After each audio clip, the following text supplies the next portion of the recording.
saúde, muita energia, para que vocês continuem fazendo esse trabalho, que não acontece apenas entre as quatro paredes do Centro Espírita. Né? Eles já estão nas redes sociais, ali que eu acompanho, as mensagens de vocês, lá pelo WhatsApp. Na hora da oração. A hora da oração, exatamente. Né? Então estão vibrando pelo nosso planeta, estão cantando, vão aos hospitais, né? Aquecer aquelas almas sofridas. Então, meus parabéns. E vocês continuem fazendo esse trabalho, pelo menos até 100 anos. Tá bom? Uns 100 anos já está bom, já podem parar e podem curtir o restante dos 50 anos que vai faltar. Vou só descansar, tá bom? Durante esse tempo. Eu, quando cheguei à doutrina espírita, eu fui primeiro, já era casado, mas aí eu fui primeiro, pouco tempo a minha esposa passou a me acompanhar. Mas aí os sábados eu jogava de roupa, fazia minha jardim ali, chegava mais cedo no GES, assistia as palestras, tomava o passe e ia embora. E na semana seguinte, aí eu trocava de roupa, fazia minha jantinha, ia para o GES, assistia a palestra, tomava o passe e voltava. Aí na semana seguinte, aí eu saía de casa, ia para o GES, assistia a palestra, tomava o passe e saía. Aí com o tempo eu comecei a perceber que a cada semana uma pessoa fazia palestra. Tinha um que dirigia, tinha um que fazia um tal de exórdio, tinha outros que eram encarregados de fazer os passes às pessoas.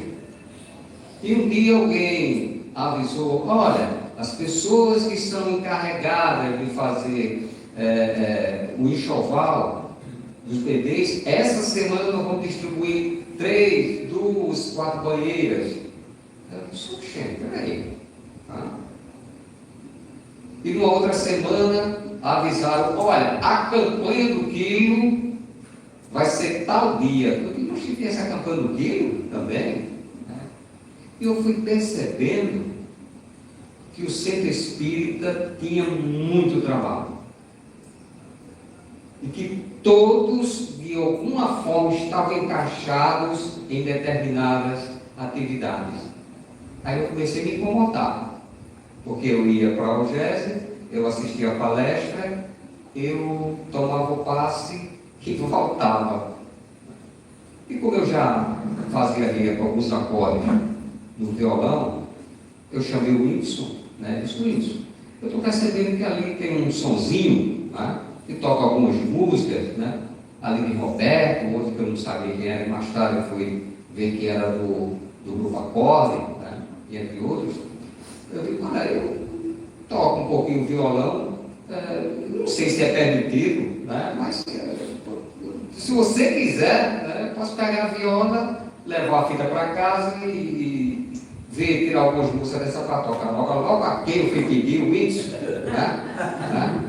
Meu amigo, rapidinho, na mesma hora pegou a fita lá, já colocou na minha mão. Ele disse: na próxima semana, será que dá para eu tocar já uma? Né? Já fez a cobrança. Com pouco tempo ele presenteou com o violão. Ainda por cima. Né? Será que esse menino estava me comprometendo? Né? Rapidinho. E daí, Eliana, que eu faço. Ele gosta muito de você. É um irmão, viu? Só não veio hoje.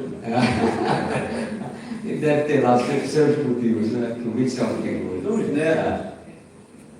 Então, a partir de então, eu passei a fazer a humilde contribuição à doutrina espírita através da música. E tenho feito isso até hoje.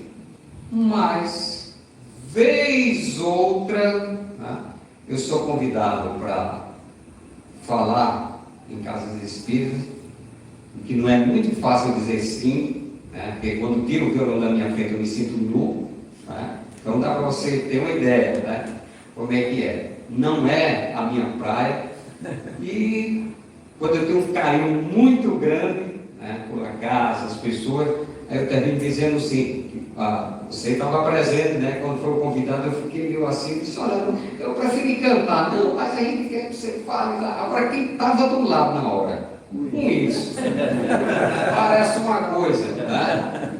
Não, você pode chamar, pode botar o nome dele, pode dar. Ele é quem organiza o negócio, né? Tudo bem, vamos lá. E eu não faço palestra, eu chamo de um bate-papo fraterno. Tá? Então a gente vai conversando aqui no tempo que nos é permitido. Bem, todos nós estamos aqui desejando construir um futuro melhor, não é verdade? Porque nós não pedimos para encarnar, nós imploramos para encarnar. Eu vi essa frase um dia desse, eu achei maravilhosa. Porque nós, na nossa consciência, né, na nossa lucidez, quando deixamos o corpo físico, nós demos uma olhadinha para trás e falamos, puxa vida, né? Falhei nos meus compromissos. E aí nós rogamos a Deus, na sua infinita misericórdia, para que nos colocasse na fila de volta, para reparar, para completar aquilo que nós prometemos outrora e terminamos falhando. Mas Deus, em sua infinita sabedoria, Ele não constrói esse futuro através dos grandes acontecimentos. Muitas vezes a gente espera que os grandes acontecimentos da vida, né, venham até uma forma de um cataclisma, né, algo gigante, como Deus chegasse assim, colocasse a mão e fizesse, vamos começar do zero. Tá? E a gente vê que não é bem assim. Ele constrói esse futuro todos os dias, através de pessoas que Ele nos coloca ao nosso lado. E é justamente sobre isso que nós vamos refletir nesta noite.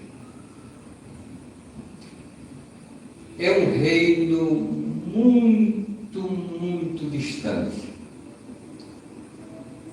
Um rei acordou no meio da noite com um sonho que tivera. Ele sonhara que estava no seu trono, no salão principal do castelo, e no salão cruzava de um lado para o outro uma raposa. E ela cruzava com uma rapidez muito grande e se escondia por trás das grandes pilastras e das cortinas que adornavam aquele grande salão. O rei acordou e disse, o que será isso? Pela manhã, chamou, né, os sábios da corte, os adivinhos, e narrou o sonho. E cada um foi dando a sua interpretação. Não, que é isso, que é aquilo e tal. E o rei, em si, ele dizia, não, ninguém está acertando isso. E tomou a seguinte decisão, olha, eu quero que vocês levem, né, contem esse meu sonho em todas as cidades e vilarejos do reino. E aquele que conseguir decifrar esse sonho vai levar um saco de moedas de ouro. Olha que coisa de boa. E num determinado vilarejo havia um lenhador. O lenhador estava sentado sobre o tronco, né, de árvore, e lá se lamentando.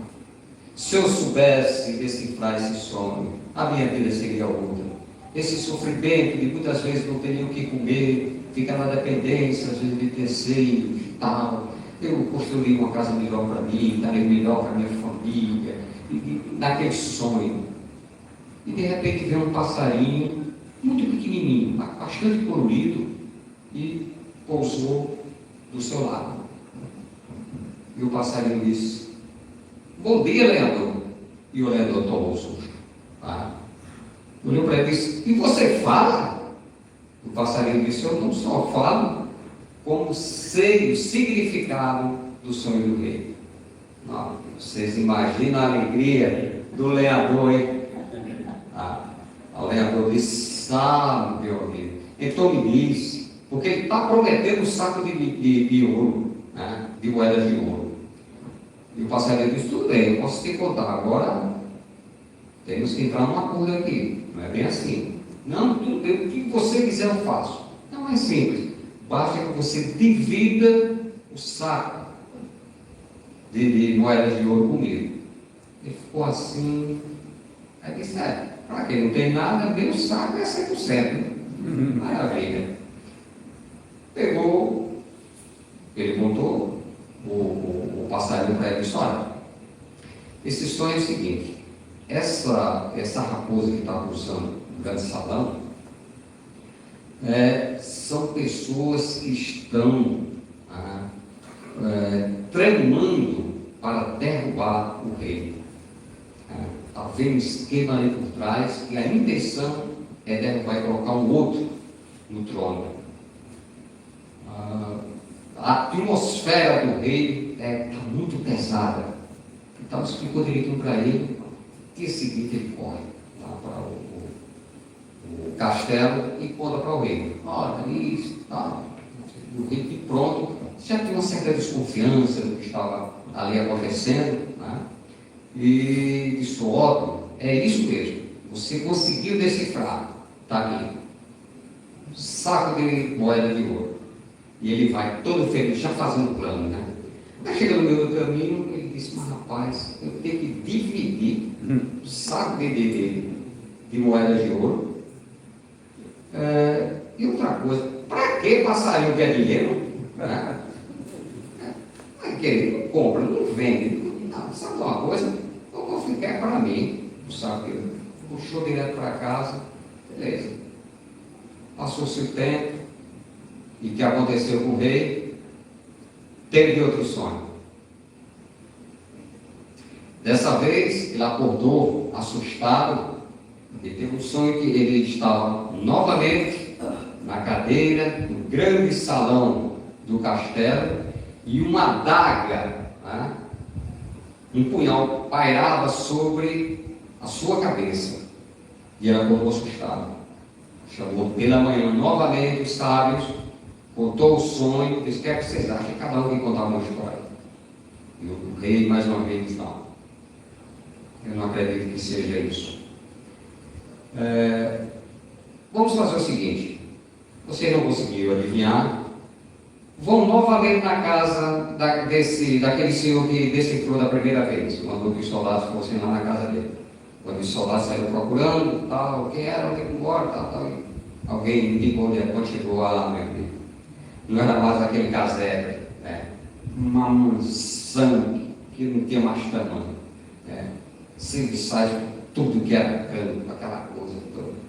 E os soldados chegaram e se identificaram e tal. E disse: olha, o rei teve um outro sonho e está mandando te buscar para você ir lá decifrar. O cavaleiro deu um abraço. Ele disse: não, porque agora eu não posso, eu tenho outras atividades, tal. Disse: você está se negando a atender o rei? Você sabe que você pode ser enforcado por isso? Não, você vai ter que ir. E o camarada disse: não, faça o seguinte, me dê até amanhã que eu vou pensar, vou matutar aqui, e amanhã eu chego lá com a resposta. Os soldados voltaram e disseram: ai de você se não for. Beleza. E o lenhador vai novamente para a mata e fica lá se lamentando: que besteira que eu fiz, não tem dividido e tal. E quem aparece? O passarinho. Aí se encheu de alegria: passarinho, me desculpe, eu não cumpri o contrato, mas toda essa situação me contou e tal. Aí o passarinho disse: tudo bem, eu entendo a sua situação e sei decifrar o sonho do rei. Agora temos novamente mais um compromisso. O que é? Você vai ter que dividir novamente o saco de ouro, né? Que dessa vez eram 2. Né? Porque o rei ficou tão assustado com o sonho, né? Que prometeu 2 sacos de moeda de ouro. E contou, disse: olha, essa daga, na verdade, eles, como não conseguiram tramar pelos meios legais, né, vão tentar assassinar o rei. Né? Então, o clima, a atmosfera do castelo está muito densa. Né? E ele volta e conta para alguém, ele diz: é isso mesmo, está aqui os 2 sacos de moeda de ouro. E ele volta, né, ali. Ele disse: gente, com um saco de moeda de ouro, eu consegui o que eu consegui, né? Imagina com 2 sacos, né? E mais uma vez, o passarinho não compra, não vende, aquela velha história, né? Eu não vou dar, não. Eu vou levar para casa. E levou os 2 sacos de moeda para casa, novamente, mesmo jeito. E aí o que acontece? O rei tem um terceiro sonho. Né? Só que dessa vez o rei estava sentado no trono, no salão principal do castelo, e ovelhas, né, andavam de um canto para outro, pulando, todas felizes e tal. O rei novamente chamou os sábios da corte, fala o sonho, e ele já estava até sem jeito de dizer, porque toda vez eles erravam, né? Como aqui disse, ele, não, encerra esse negócio. Olha o seguinte, vai lá direto na casa daquele senhor que acertou as duas. Que era o Leandro. Olha que maravilha. E os soldados foram, chegaram aí que a casa do camarada estava bonita, era uma maravilha. Quando ele viu os soldados, já aprendeu na base.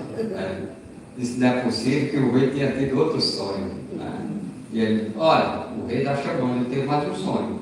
Ele disse: não é possível um negócio desse. E veio da mesma estratégia, né? Fez: olha, vamos embora, que amanhã eu retorno, tal. E foi para a mata. E quem aparece? O passarinho. Novamente ele pede desculpas, tal. E o passarinho: não, tudo bem. Você pode contar, decifrar o sonho? Posso, contou isso. Olha, aquelas ovelhas que estão todas alegres, tá? Porque a atmosfera do reino mudou. Né? Os homens desistiram, né, de assassinar o reino. Ele pode continuar o seu mandato tranquilo, de cabeça fria, né? Que ele já não tem mais nenhum inimigo a esse ponto de tirar a vida. E ele volta, né, lá contra o rei, ele fica muito satisfeito, e dessa vez dá 3 sacos de moeda de ouro. E o que ele faz dessa vez? Vai direto para a mata, aguarda o passarinho, volta lá. Com o tempo o passarinho chega. Sim, e pulei a questão que na segunda vez ele tenta ainda assassinar o passarinho. Tá? Então ele chega e já vai pedir desculpas. Olha, passarinho, eu realmente errei, eu traí você, tá? Ele começou a contar aquela história toda, que devido à situação dele, ele não pensou direito. O passarinho responde: eu nunca esperei que você fizesse algo diferente do que fez. Primeiro, a atmosfera do reino, né, estava impregnado de traição, e o que você fez? Você traiu. Na segunda vez, a atmosfera estava impregnada de violência, e o que ele fez? Tentou assassinar o passarinho com uma pedrada. No entanto, agora a atmosfera mudou, é de paz, né, é de amor, e você, né, se envolveu nessa atmosfera. Por isso que você está aqui. Há pureza no ar. E ele cumpre o compromisso, dá a parte, né, além das que ele tinha, negava. Né? Gente, qual a moral dessa história?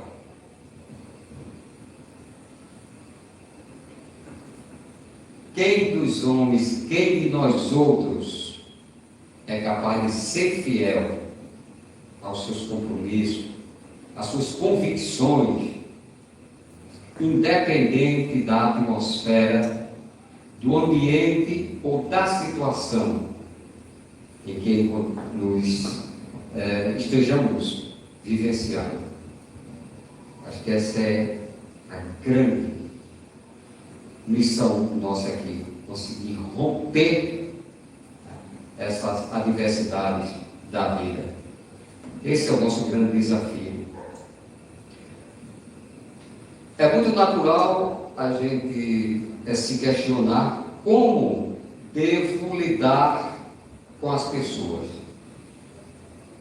E nós estamos agora aí no tema central, né, do nosso bate-papo. Como devemos lidar com as pessoas? Normalmente pensamos assim, mas Jesus quase sempre invertia esse tipo de questionamento. Quando foi perguntado se deveria pagar o imposto a Roma, Jesus podia dizer sim ou não. Mas veja a forma com que Jesus respondeu com outra pergunta, nos incitando o quê? A gente parar, raciocinar. O que é que está na moeda? Né? A face de César. Então, a César o que é de César, dá a Deus o que é de Deus. Senhor, essa mulher aqui foi pega em adultério e a lei diz que deve ser apedrejada. E aí? A gente poderia dizer, não apedreje não, bichinha. Né? Deixa passar essa vez. Né? Vamos dar mais uma chance. Jesus foi na veia da consciência. Quem tiver sem pecado, que atire a primeira pedra. Pensa aí vocês. Faça uma análise de consciência.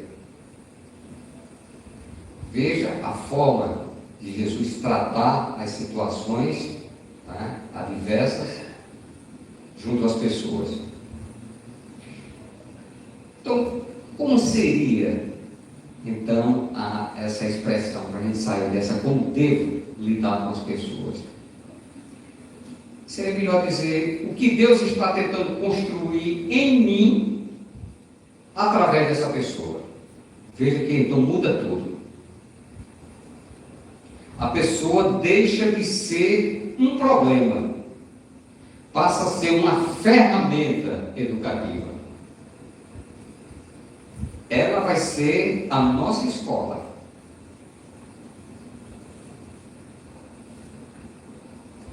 Deus escolhe o outro para construir quem eu serei. Deus escolhe o outro para construir em mim quem eu serei. Não tem como evoluir sendo outro. Imagine uma pedra sendo lapidada. A gente vê no diamante, anéis, colares, trabalhados em ouro, com uma beleza. Mas para chegar àquele formato, precisou de atrito. Então, às vezes é necessário o atrito. Mas não aquele atrito, da confusão, que gere confusão. Um atrito, vamos dizer, calculado. Porque se bater com muita força no diamante, ele vai arrebentar. Se não ter as mãos suaves sobre um trabalho morível, a peça não vai sair com a beleza necessária. Então Jesus disse que a nossa palavra deve ser sim, sim, não, não. A gente tem, muitas das vezes, o atrito, a coragem de dizer não, quando todos estão dizendo sim. Não ficamos muito naquela onda de que a voz do povo é a voz de Deus, né? E quando gritaram Jesus ou Barrabás, a maioria gritou quem? Barrabás. Mas não estavam certos, né? Então veja que nós temos que ser fiel às nossas convicções. Se Deus nos colocasse apenas entre pessoas que concordassem conosco, jamais desenvolveríamos o quê? A paciência, a tolerância, a humildade, o perdão. Então a evolução espiritual precisa desse atrito. Essa talvez seja uma das grandes leis da reencarnação. Isso é uma sala de aula, por exemplo, né? Cada aluno possui uma personalidade diferente. Uns falam muito, outros já são mais caladinhos. Uns têm uma facilidade maior de aprender, outros já têm uma certa dificuldade. Né? Mas todos estão na mesma sala de aula.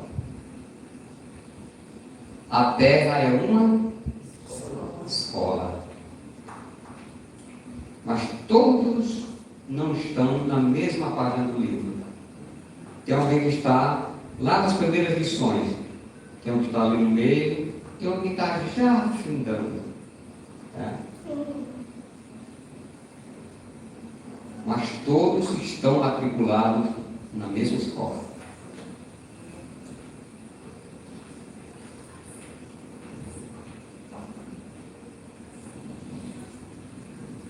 Por que Deus não nos deixa evoluir sozinho? Vou jogar essa para vocês. É um bate-papo, né? Por que Deus não nos deixa evoluir sozinho? Que Ele tem a capacidade de criar um mundo para cada um de nós. Tem ou não tem? Não. Mas por que Ele não nos deixa evoluir sozinhos? Essa pergunta é fantástica, gente. Ela desperta curiosidade. E a resposta, ela vem aos poucos com o amadurecimento. Porque Deus não nos deixa evoluir sozinho. Porque sozinho eu descubro as minhas qualidades. Sozinho eu descubro as minhas qualidades. Com o outro eu descubro os meus defeitos.